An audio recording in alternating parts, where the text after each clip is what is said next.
From Olympic City and the home of Pikes Peak, this is the Automotive ADHD Show. Oh yeah, here we are rocking it on the Automotive ADHD Show. My name is Matt West, here to talk about cars. Yes, I am the resident gearhead and allegedly the host of this radio show and podcast. Of course, this show is heard on the radio in Southern Colorado and around the world as a podcast. Now, I have a fantastic show in the works for you. Very fun show. Got a big pile of things to talk about. But before I do that, last week's show, if you missed it, you must check it out. You absolutely have to. It was an incredible show featuring one of the coolest guests that I have had the privilege of talking to. The show featured my interview with Alistair Moffat, and he is a precision driver, a stunt driver, and he talked about what it takes to hold 13 current Guinness World Records for precision driving. I guarantee in one way or another, you have seen his driving, whether it's been on film, TV, viral videos. He is an amazing guest, and if you missed last week's show, you're really missing out. So after this show, just go to the next one and listen to that. And of course, if you did listen to last week's show, well, then you know already, and then you're all caught up. So very cool stuff. You got to listen to that interview, listen to it, share it with your friends, and I'm just stoked that there was a lot of planning that went into coordinating that interview and being in different countries and figuring out the timing and getting such a high-profile guest like Alistair. Again, very cool, and I have to thank Alistair for being kind enough to join me on the show. Now, this show, again, how do I top last week's show? I don't know. I never know how, but somehow I'm going to figure out a way to do it. Got some great stuff. Going to talk about a quick update on the manual transmission Supra, the new one, the 5th generation Supra. I talked about it, in weeks past, and I was wrong. I was wrong in the best way possible, so I'm gonna get into that. Also, gonna talk a little bit about shop safety. If you follow me on social media, I know some of you do. I don't typically throw my personal social media out here on the show, but if you do happen to follow me on Instagram at Sir Matt West, you know I had a very close call working in the garage earlier this week. I got lucky, and if I didn't get lucky, I wouldn't be here doing the show. It was serious enough in that regard. So I'm going to talk a little bit about shop safety. Also, I have good news on the automotive chip shortage and what some manufacturers are still doing to kind of curb the effects of it, but it's looking like and industry officials and experts are saying that we may finally be pulling out of this thing. So that is very cool, and the United States Mail Service, they're getting sued because they are buying new vehicles, and they're being sued by 16 states because of these new vehicles. Going to kind of delve into that and very lightly into, I won't say the politics, but some of the reasons that is happening. Oh, and of course, I'm going to play your car sounds and announce the winner of this month's car sound giveaway. Yep, so it's a packed show. Without prolonging this any further, ladies, gentlemen, 1976 city cars. No, really. By the way, Josh Maldonado, friend of the show, posted a 1976 city car on the Facebook page. It's the weirdest thing you'll ever see. Check that out. Anyway, I want to talk about not city cars. The Mark V Supra, the A90 Supra, and I want to talk about that because I talked about last week how the great news was that Toyota is listening to its customers, that they are including a manual transmission after a couple of years of that car being on the market and being in a fantastic vehicle. And the only criticisms of it was that it was a BMW. Fine, but also that it didn't have a manual transmission, even though they developed it with a manual transmission and at the last minute just decided not to sell it with said manual transmission. So I talked about that, and you can hear my thoughts on that and how I go into a little more of what I think Toyota is doing as a brand, and again, why they are one of my favorite car companies, not just because of their cars, but because they listen to their consumers, and they tend to follow the trends that their consumers want rather than the trends that big company heads say they should. But I made the prediction. I said it would be a tragedy, but I fully expect that the manual transmission only ends up getting offered on the 4-cylinder engine rather than the 6-cylinder engine. And to that effect, I have to say, and I said I expect that. I would like differently, but I expect that because that seems to be the trend. You look at, for instance, the new Bronco, Ford Bronco. They're like, yeah, we're offering it with a manual. Ooh, yeah, we're doing that to appeal to car enthusiasts, and then they only offer it on the 4-cylinder. It's like you can't get it with the bigger engine. Obviously, probably because they already maybe had that transmission for something else, and they didn't want to do the development and the cost for a transmission that can handle the torque and power of the bigger, more powerful 6-cylinder. Well, I made that prediction, and I was wrong. And I am so happy to say it because they announced earlier this week that the manual transmission would, in fact, be coming on the 6-cylinder and not the 4-cylinder. It was a complete 180 from what I was talking about, and so that's very cool. And it's on the 6-cylinder. It's gonna be good. And for once, they actually did the cool thing, which was not doing the logical thing, which was let's only offer it on the 4-cylinder. No, we're gonna offer it on the 6-cylinder and not the 4-cylinder. So I'm very excited with that, and that being the fact. One thing that they are saying is they're also offering a special edition A91 MT. They're calling it the A91 MT, which is going to include some extra colors. Obviously, MT is for the manual transmission, or you could say, it's pretty common in Japanese parlance, and you look at cars from Japan, they'll usually say like 6MT, 4MT, 6AT. That's a pretty common abbreviation that the Japanese manufacturers like to use. Not exclusively Japanese, you just find that more often. But by the way, this manual transmission, it will have 6 gears.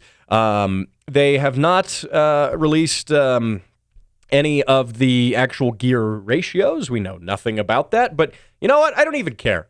I don't even care that we don't know the details of the transmission. I am just happy that there is a picture of said Supra with 3 pedals in the pedal box area on the driver's side. That is as it should be. Good on you, Toyota. Good on you. That is very, very pro-car enthusiast, I would say. So, anyway, that's just a quick update on that. Again, not the full story there. I talked about it in more detail on last week's show, but just a little bit of an update. And I'm very happy that I was wrong, and they haven't announced any of the pricing for the manual transmission model. I assume, like manual transmission models tend to be, it will be cheaper, but you never know. You never know. When the automatic is the standard and you have to option in the manual, I don't know. That could result in that being more expensive. And you know what? I don't care. It's a manual. It's fine. It's I'm just, I am good with that. That is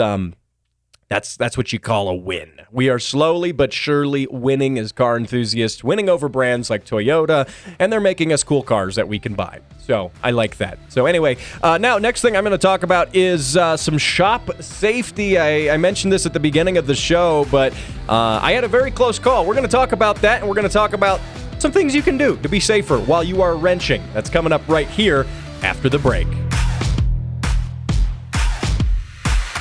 Did you know there's a rare but serious condition affecting 1 out of every million? Most are born with it, and despite decades of research, doctors struggle to find a cure. The truth is, thousands of people simply don't know what cars are. For those affected, things are grim, but recent developments show promising success. New clinical trials using breakthrough audio technology have shown a 69% improvement in patients with the most severe symptoms. Treatments vary, but one day we may see a cure. More information is available at throttlewarrior.com.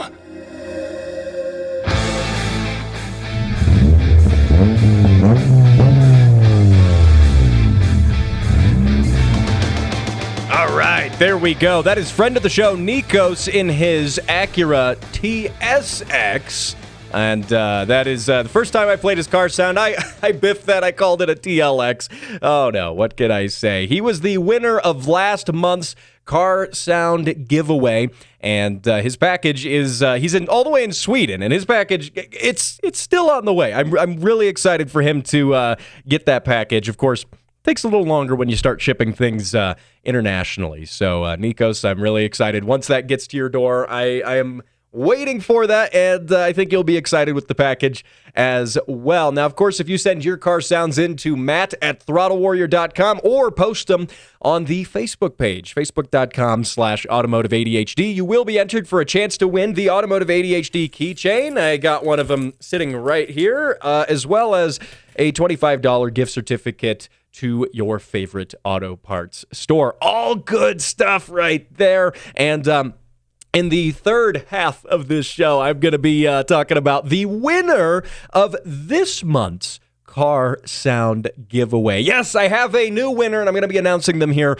on the show in just a little bit. So there you go. Nikos, of course, thank you for sending that car sound into the show. Now, what I want to talk about is shop safety. Oh, yeah. I was mentioning this at the beginning of the show. Again, if you follow me on some of my personal social media, you know I had a close call with my S2000. And for context, I was working on the S2000 last night, getting it ready for a track day that unfortunately I wasn't able to make this morning because of, well, said problem. I found some other parts that I needed to fix before I could go. So, oh well.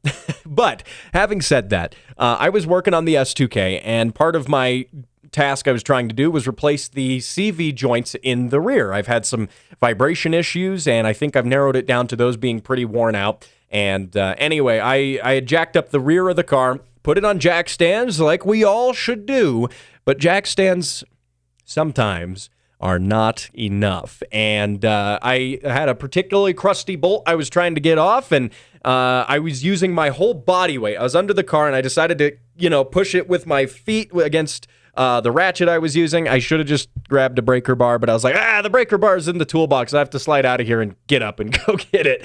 And so I pushed with my feet and used my whole body to push it. And apparently I pushed it with enough force that I pushed it off of the jack stands. And the jack stands were stable. So bear in mind, they were stable initially, but I had just, I always kind of check the car once I put it on stands. I shake it around a little bit before I get underneath it, make sure it's not going anywhere. And the whole car, though, slid off of said jack stands and came down right on top of me, but it did not crush me because I did one thing that I have always done, and I have sometimes been joked at for doing it, but it's totally a safe thing to do, which is taking, when you have your wheels off, you're doing something underneath your car, you take your wheels, instead of just setting them to the side, if you're doing brakes or whatever, that you have to take the wheels off, well, you put them underneath the frame rails of your car if you have it jacked up in the air on the jack stands, in case, should the jack stands fail, should they, there were issues, last year and the year before with recalled Harbor Freight brand jack stands failing, or should you do what I did and been a knucklehead and pushed a car in a way I maybe shouldn't have, and maybe I should have chalked the wheels better than how I did, I don't know, but point is, the car came off the jack stands, it fell a solid 6 inches. I had it really high up in the air. I had the jack stands maxed out in their height, which maybe that was also my problem. I don't know. There's a lot of ways you can say I was at fault here because I probably was. But then the whole car came down and startled the hell out of me, and I heard it slide. It slid for a second. I rolled to dive out of the way, but even with the adrenaline, you move fast with adrenaline. Not fast enough. And if the wheels weren't laying down flat, so they were on the ground underneath the car, they caught the car right along the frame rails, and so the car came down and didn't even hit me, but it came down really fast. And if those weren't there, that they were the last thing stopping the car from squishing me. So I guess moral of the story, I would have been a little bit flatter than I am now if that had happened. And honestly, getting crushed underneath a car, I guarantee you've heard of guys, it happening to folks, is not a pleasant thing to happen to you. And it's not a pleasant thing. I mean, it's pretty unpleasant because usually it kills you. So that sucks. Don't die. That's like the number one rule of life, right? Don't die. So, yeah.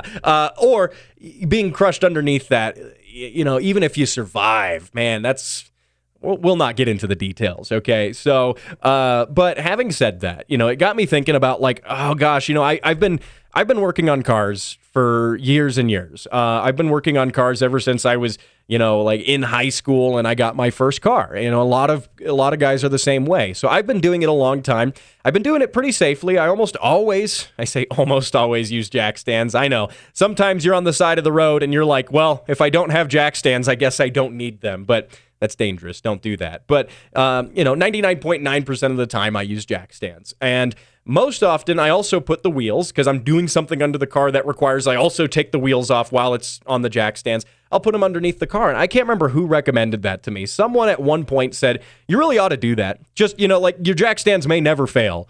But if they do, you'll be glad those wheels are there. And yesterday I was glad those wheels were there. Now, when the car came down, it came down with enough force to damage the wheels and not only scratch the powder coat, but actually bend in the aluminum lip on my wheels. So I got to figure that out. Those were not cheap wheels, but you know what? I'm still doing this show. So the wheels, ultimately, they did their job. Now, I suppose you could also use some of those car ramps, those ramps that you drive up. I have a set of those. I will occasionally use those and put them under, like if I'm not taking the wheels off, I'll leave the wheels on and I'm doing something under the car with it on the stands. I'll put those underneath the wheels, so there's still something to catch you there, to catch the car if it falls. And I guess the lessons I learned from this is be a little bit more humble about what you're doing with car stuff, because we all think we're the coolest, baddest, awesomest mechanics and that we can get stuff done fast. And admittedly, it was getting late. I knew the track day was coming up in the morning.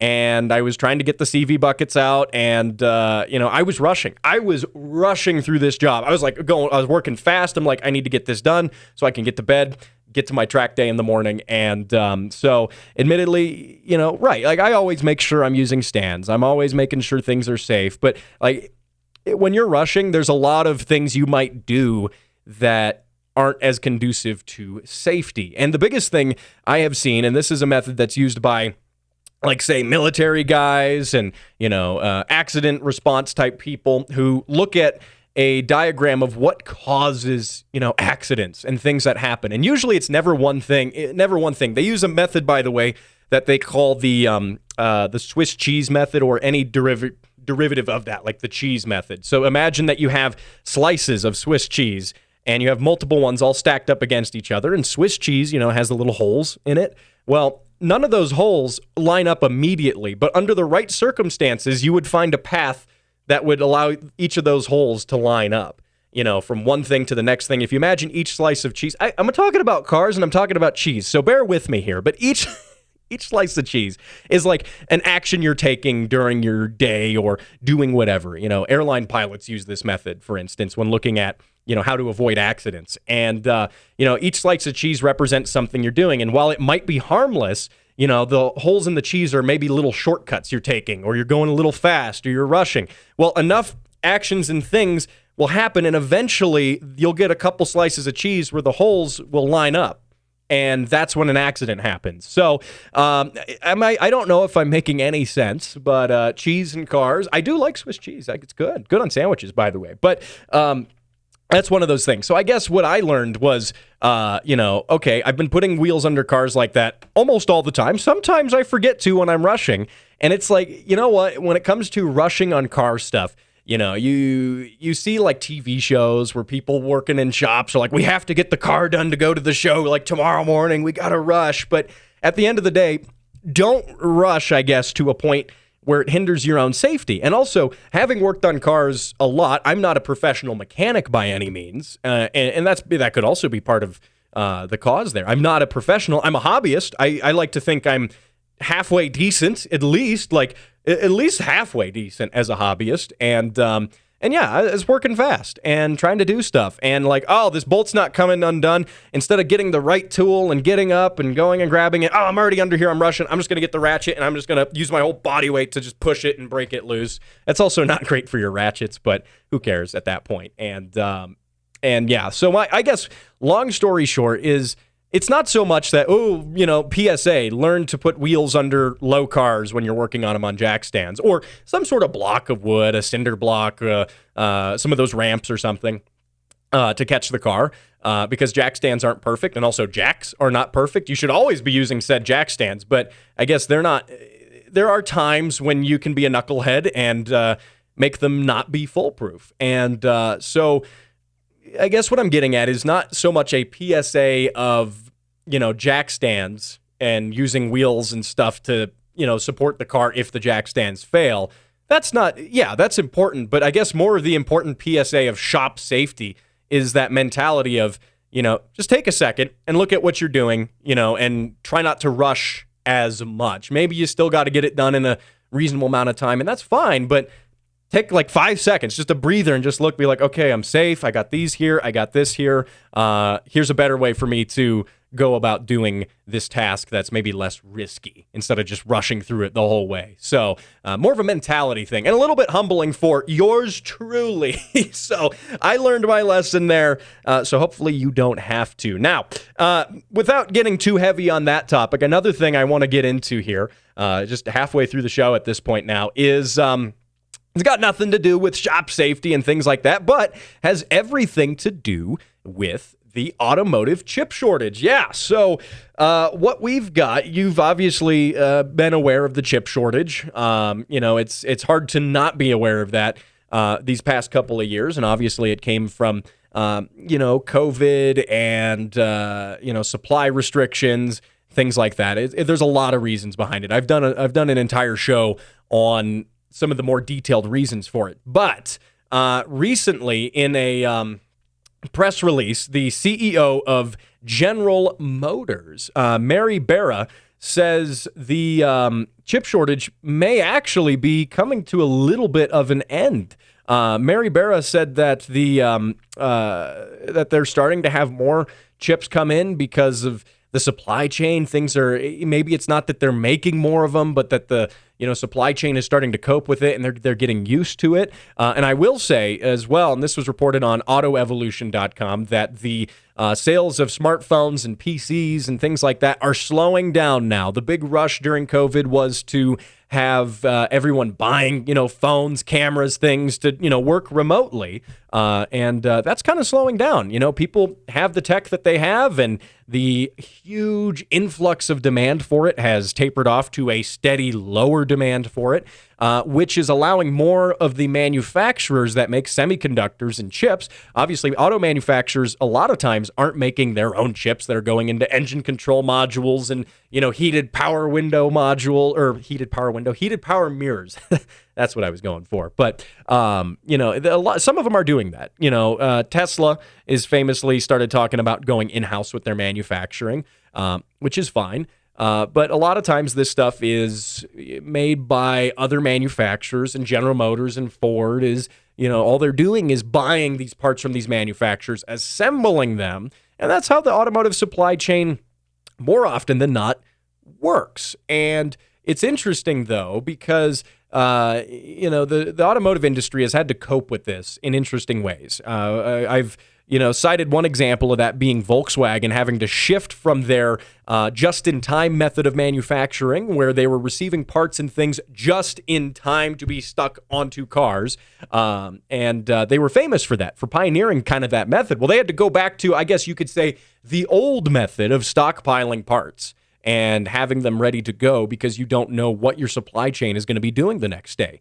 But you know what? That's worked. That has kept them in production. Tesla famously has said that they're going to go in-house with some of their production of semiconductors and chips and stuff. The thing with going in-house is that it's expensive, though, because not only do you have to buy companies and tool up production and manufacturing facilities to make cars, which is what you have to do as an auto manufacturer, but now you got to buy whole other manufacturing facilities or make them from the ground up, made to not make cars, but design these facilities to make microchips. And that's a whole different field of manufacturing. And when you specialize in building cars, now you're having to hire on all sorts of people, consultants, and people who can actually formulate a plan to build a semiconductor factory. I mean, this whole thing is complicated. You don't just say, "Yeah, we're going to start making semiconductors." There's a whole freaking world of industry. That's its own industry. And when you branch off from cars into that, you have to,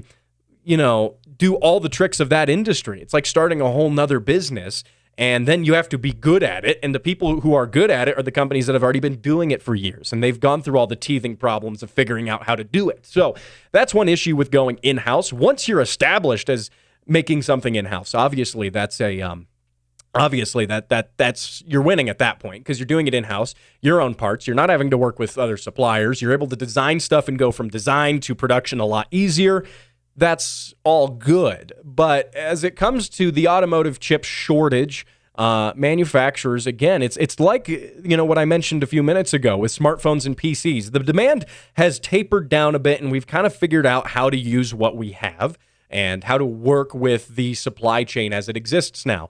And same thing applies for cars. The General Motors is getting very used to working with this supply chain in its current state. And now that the restrictions on, flow and inventory and trade are starting to ease up a bit, now it's, we really, they're saying, we really pared down and we figured out how to do this, as tightly and as, with few parts as possible. And now we have more parts, maybe not as much as we had a couple years ago, but we have more than we did a year ago. And that's nice. Now we have, to us, a surplus of parts because we're so used to working with none now. Now we've got more than none, which is cool. So I'm just saying that, say from the hypothetical perspective of General Motors. Now, that said, some things I think have changed and will continue to stay changed. For instance, Ram, as a company, Dodge Ram, I guess it's just Ram now. I don't know. It's always going to be Dodge Ram to me, but they want to be recognized as, their own company. When you go look at a new Ram, it doesn't say Dodge on it anywhere, just Ram. But that said, they have added a special package that on there, and someone spotted this on their online configurator for cars, for the Dodge Ram trucks, that they are adding a halogen quad headlight and fog light package. Adding that. Well, wait, you're adding a halogen light package, which is technically a downgrade from the LEDs that you already have. Yeah, so what they're doing is the standard lighting, for instance, on the front of the truck, is LED. The standard, one is LED, but they're saying, well, hey, Mr. Consumer, or Mrs. Consumer, you want to save some money, and you're not hell-bent on having LEDs. In fact, you really don't care. You just kind of want lights they work at night and they meet, government requirements. Okay, well, here is a package that saves you $500 by reverting back to a halogen headlight, which is interesting. We haven't really seen this. Once something becomes the standard, once a new technology becomes the default option, you don't normally find a downgrade option, but that's what they're doing. And a lot of people in the industry have speculated that, this is a cool way to save the consumer money for the thrifty consumer who wants to spend that $500 elsewhere optioning their truck. Or in reality, people are speculating that, this is a clever way because clever way to save electronic components and LED boards and microchips and all the things that go into making those fancy LED headlights that, quite frankly, are too bright on the road. But that makes those too bright headlights work. This is a good way to save money and save parts, and it's a win-win, and you can imagine in a lot of ways. And also, instead of forcing customers to say, sorry, we're not selling LED headlights anymore, they're saying, well, for our thriftier customers who maybe are buying this as a work truck and don't really care as much about having the premium lighting package, well, the standard one now, it's not even the premium, but yeah, this is what they're doing. And so I think we're going to continue to see more of this in the automotive industry. I think we're going to continue to see, manufacturers offering things like that as options, like downgrades as options. So very interesting stuff. Even as chips come back, I think it's changed a little bit of the culture when it comes to, how manufacturers think about options and parts on their cars. So anyway, hey, coming up, going to be talking about another interesting debacle, which is involving the United States Postal Service. That's next. At the Speed Council, getting things done fast is our priority. We do everything fast, from driving, working, sleeping, and eating. Someone help, he's choking! This is Tim. Hello. And by the time this ad is over, he'll have bicycled across the earth 69 times. Nice. Even if our name sounds unfamiliar, you know our work. F1? Pfft, child's play. The world's first supersonic jet? Yup, that was us. Apollo 11? Also us. The fastest animal in the sea? Hell, we even wrote the Wikipedia article. Fast. And we're so dedicated to speed that we've genetically engineered the world's first hyperspeed speed machine. With this scientific breakthrough, you can download your favorite automotive podcast a whole day early. How's that for fast? Patreon.com/Throttle Warrior. Donate now. Download the show early and receive special perks. This message approved by the Speed Council and the Church of Fast Things.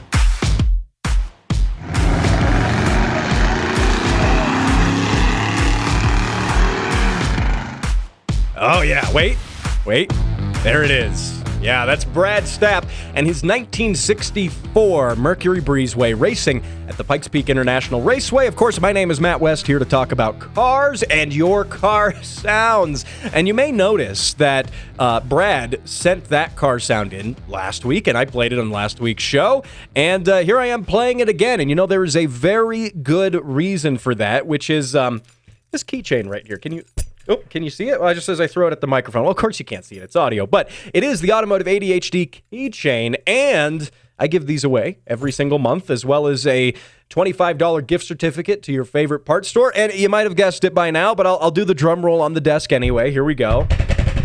There we go. Brad, as things fall off my desk, Brad is the winner of this month's car sound giveaway. Brad, congratulations.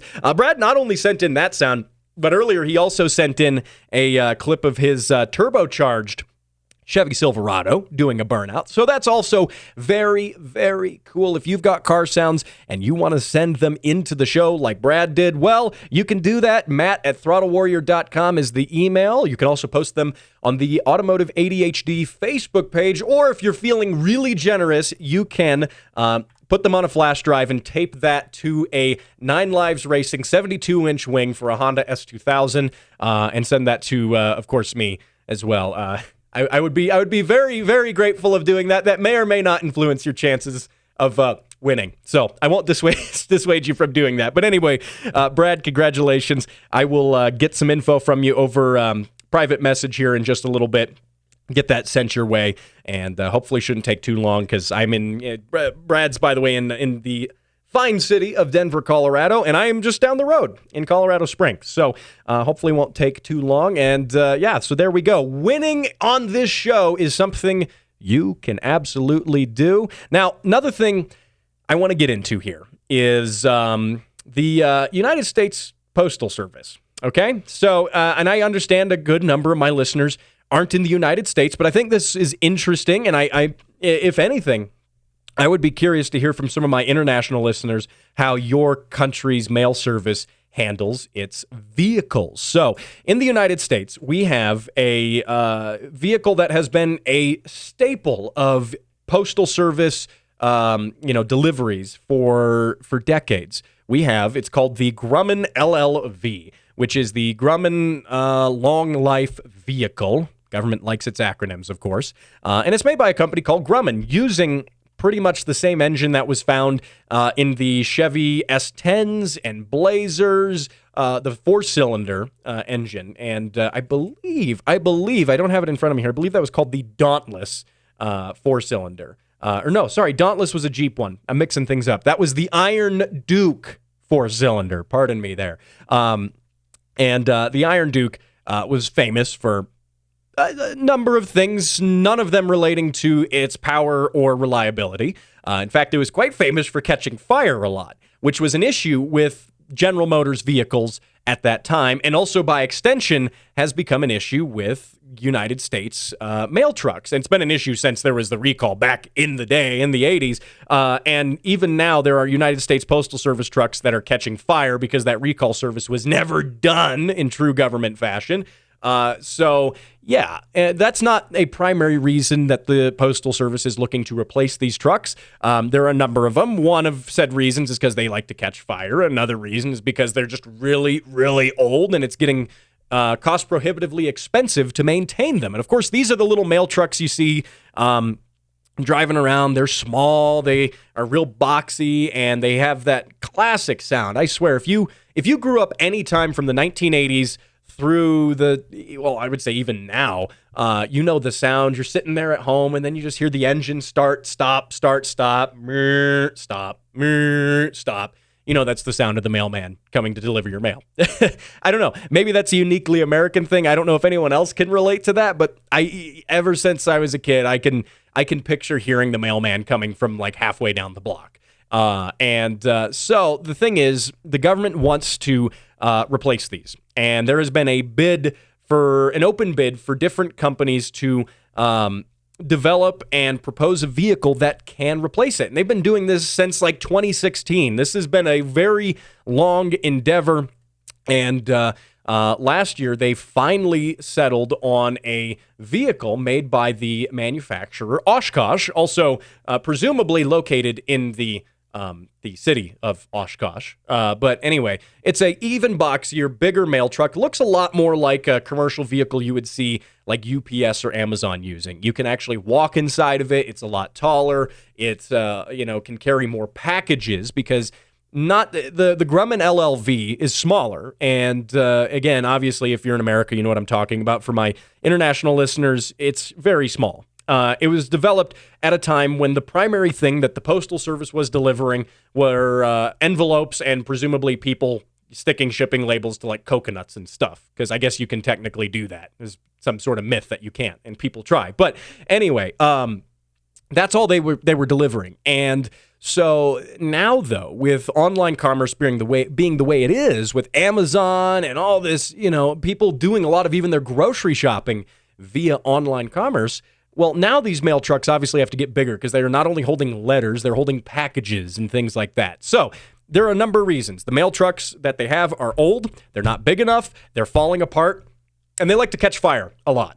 So, that's a problem. So again, the mail service put out an open bid to different companies. Oshkosh Manufacturing ultimately won the bid for a vehicle that is now causing 16 states as well as different environmental groups to sue the United States Postal Service because apparently the vehicle gets a whopping 8.6 miles to the gallon, which I will argue in the defense of the Postal Service is more than the 8.2 miles to the gallon that the Grumman LLVs got. And part of your issue here with gas mileage. And I'm going to kind of, in some ways, look at this practically and not take a political or environmental standpoint to it. But, when you look at these mail trucks, you're like, oh my God, 8 miles to the gallon in the current ones. That's awful. Well, the fact is they're starting and stopping over and over and over again. And they travel 10 yards, stop, idle, 10 yards, stop, idle. It's not the same sort of miles per gallon you're used to, even just driving through the city normally. So, that said, the new vehicle apparently gets similar gas mileage, but people are saying, wow, I can't believe, 40 years of development and the new one gets 0.4 of a mile more than the old one. Well, there's a reason for that, and that is the fact that it actually makes it's a substantial improvement because, okay, it's getting a teeny little bit more gas mileage, but it's also like 4 times the size. Huge. Also has air conditioning, which apparently is a first for the Postal Service because I guess the United States government hasn't heard of air conditioning until about, a couple of years ago. None of the Grumman LLVs, like none of them, the current fleet have air conditioning. So, that said, so this truck is bigger, has a lot more features, can do a lot more stuff, and amazingly gets, I would say, 8.6 miles to the gallon. When you think of all the things that it has to do now, all that extra weight, that extra size, the extra accessories, the air conditioning, all of that being considered, it is impressive, in my opinion, that it gets 8.6 miles to the gallon. So the fact is, can you build a perfect vehicle that does everything that the Postal Service wants and get 40, 50 miles to the gallon. Absolutely, you could totally do it. It would just cost so much that the government wouldn't want to pay for it. Bear in mind, when they put out an open bid for companies to propose vehicles and design things to work for what they're doing, they're more often than not taking the lowest bidder, or at the very least one of the lower ones, considering the features and options that these vehicles have. So with that in mind, I don't know if it's necessarily correct for some of these 16 states to say that the U.S. Postal Service has ignored clearly better options. Well, yeah, of course they did, because they were given a budget that they had to work within. And yeah, you could have all of these vehicles, ideally, and I say this as a diehard car guy, a guy who loves burnouts, drifting, racing, everything to do with burning gas. But I will say, truly, the best solution you could propose here would be electric vehicles for mail trucks. And I'm not doing that to say any sort of environmental or political bias. You got to be careful when you talk about those topics, obviously. But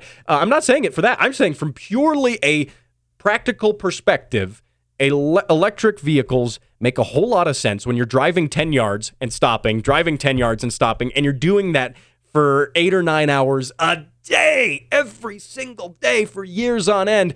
10 yards, stop. 10 yards, stop. 10 yards, stop.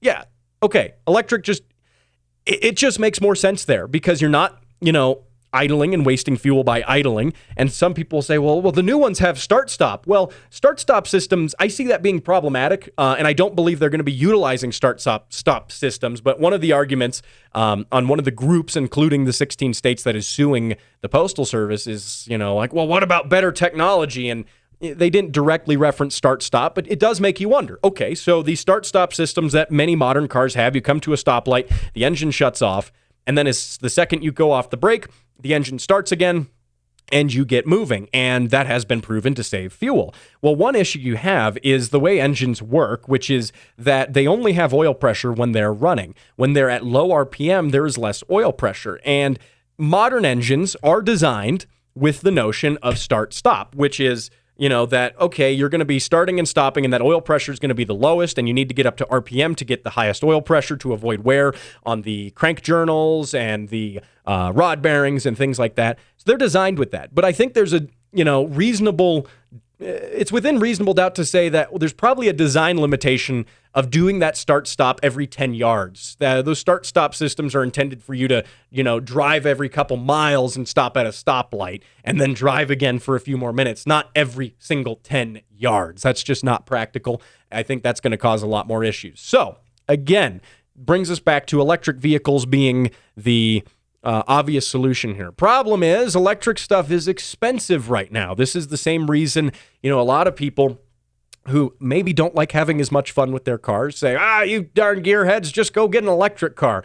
Well, they're objectively a lot more expensive. We have yet to reach the threshold where electric cars are used and cheap and you can go have fun with them. And, I'm sure electric track cars and stuff, there's already people doing that. But, electric enthusiast cars, I disagree with them fundamentally. From like a sports car perspective, my opinion, gotta have a gas engine. It's gotta have it. But that said, the stuff is still expensive, and the Postal Service is obviously seeing that same thing. Well, we know that there's better technology, but it's cost prohibitive right now. Now, that said, they did kind of bend to this notion a little bit, and they said 10% of their fleet are going to be electric. But again, 10% of however many hundreds of thousands, millions of vehicles, it's not really that much. And those will probably be in the really dense urban areas. But having said that, should you be suing the Postal Service for this? No, just let them get a car that works, because we all need mail that gets delivered.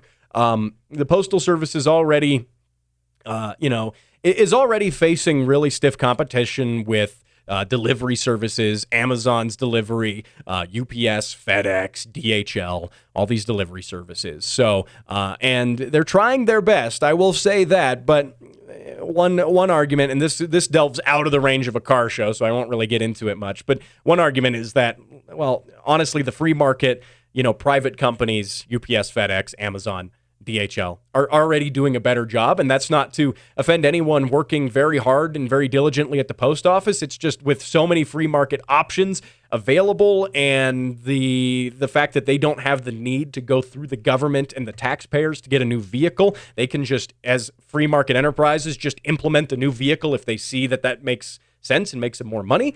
I think anytime you have that's going to win. But I don't know. I'm interested to see where the postal vehicle goes. It's been 6 years in the making, and every single time they say, we need more postal trucks, we need more, it's like, well, okay, we'll wait another 10 or 15 years. And it does go to show that the Grumman LLV is a very practical vehicle and I'm sure the maintenance on them sucks, but the fact is they've got these things are driving around with millions of miles.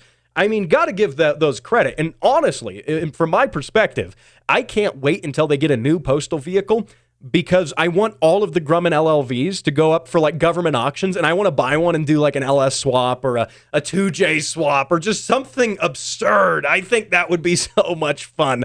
Because by the way, the Grumman LLVs are rear-wheel drive. Everyone forgets that. I've watched a mailman drift his in the snow before, and they are rear-wheel drive, and that is very cool. And that's come on. You can't tell me you don't want to go race a mail truck with like an LS. Come on. Like you can't tell me you wouldn't want to do that. So anyway, there you go. This has been a fun show, going a little more long format, of course, here on the podcast. I got to keep things a little tighter on the radio show, but that's why I love being able to do this as a podcast for you. Go into some of these topics a little bit deeper. Now, of course, if you do want to catch the radio show, you can also do that. That's in Southern Colorado on 91.7 KLZR, Voice of the Wet Mountain Valley. Now, this week has been a lot of fun. Remember to check out last week's show, my great interview with Alistair Moffat, 13-time Guinness World Record holder. If you haven't listened to that, well, you're missing out. So there you go. Now, of course, you can subscribe to this fine podcast. Well, that's maybe an overstatement, but you can subscribe to it where other shows are downloaded: Spotify, Amazon Music, Apple, all of, you know how to listen to podcasts. You're listening to this already. Now, I will see you same bad time, same bad place next week when I don't break the first rule of Fight Club, or the second rule for that matter. Anyway, I'll see you then.